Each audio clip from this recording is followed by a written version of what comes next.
Tonight, NBC5 investigates the hundreds of millions of dollars in reward money that was promised by the U.S. government for information leading to criminal fugitives. There was a $15 million bounty on the head of accused drug lord Mencho, who, remember, was eventually tracked down just last weekend after a tip involving his mistress. Our investigative reporter Chuck Goudie has been looking into whether that reward will be paid out or whether it will go unpaid, as do most. Chuck? Stephan, what our investigation found is that crime pays rewards sometimes. The U.S. government's reward program sounds like money falling from the heavens. Give a good tip, get a few $1 million. $15 million in the case of kingpin they call Mencho, one of dozens of criminal fugitives who have had multi-million-dollar price tags on their heads. The question is, will the Mencho reward be paid? And what happens with all the other posted rewards?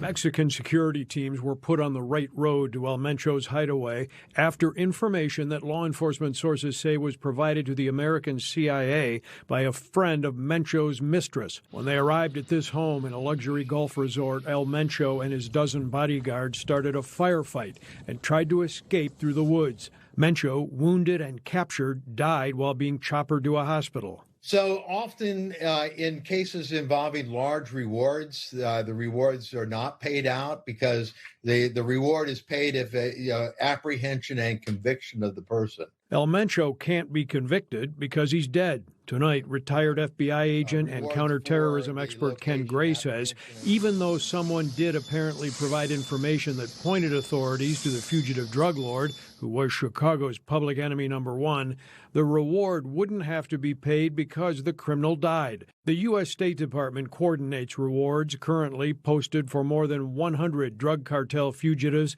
and transnational organized crime figures. Right now, the total bounties on their heads is almost $480 million.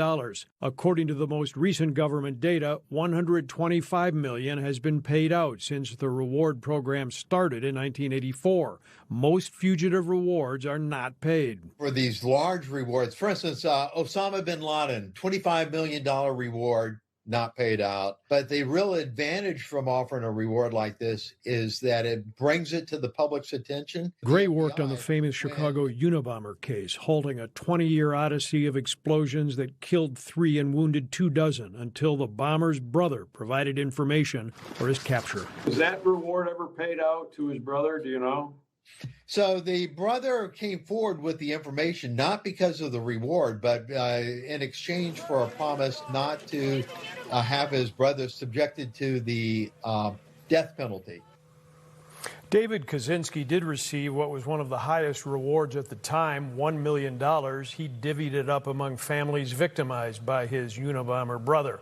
Many of the State Department rewards today are $5 million or more. Sometimes there are private rewards through Crime Stoppers, corporations, or families, as we have seen in the kidnap case of Savannah Guthrie's mother, Nancy. The Guthrie family now offering $1 million for her return.